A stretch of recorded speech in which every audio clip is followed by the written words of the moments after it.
თბილისში სადგურის მოედნის მიმდებარე ტერიტორიაზე მოქალაქეებმა და არასამთავრობო ორგანიზაციების წარმომადგენლებმა აქცია გამართეს. გოგოლის ქუჩის მცხოვრებლები ტერიტორიაზე პროსტიტუციის არსებობას აპროტესტებენ. მათი თქმით, ვაგზლის ტერიტორიაზე თავს ხშირად არაფხიზელ მდგომარეობაში მყოფი მოქალაქეები იყრიან და მოსახლეობას აწუხებენ. აქციაზე მესამე სექტორის წარმომადგენლები გზის გადაკეტვას აპირებდნენ, რასაც პოლიციასთან სიტყვიერი და ფიზიკური დაპირისპირება მოყვა. შედეგად სამართალდამცავებმა აქციის ერთ-ერთი ორგანიზატორი დააკავეს.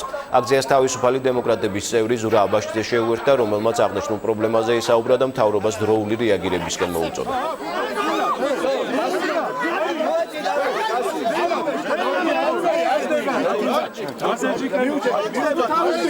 საღამოთი გარეთ ვერ გაივირი. გამორიცხულე ბავშვთან ერთად გარეთ გაიარო. განცხადებები წერეთ, გონი არ წერეთ, ფოტოსურათები ყველგან ვაგზავნე, რომ მოგხედეთ თქო რა.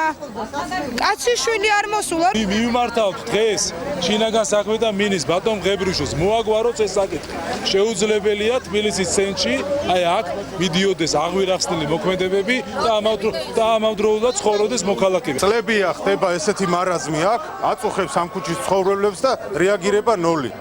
მოუწოდებ ამ მთავრობას, პოლიციასაც, რომ რეაგირება მოახდინონ. ყისიერი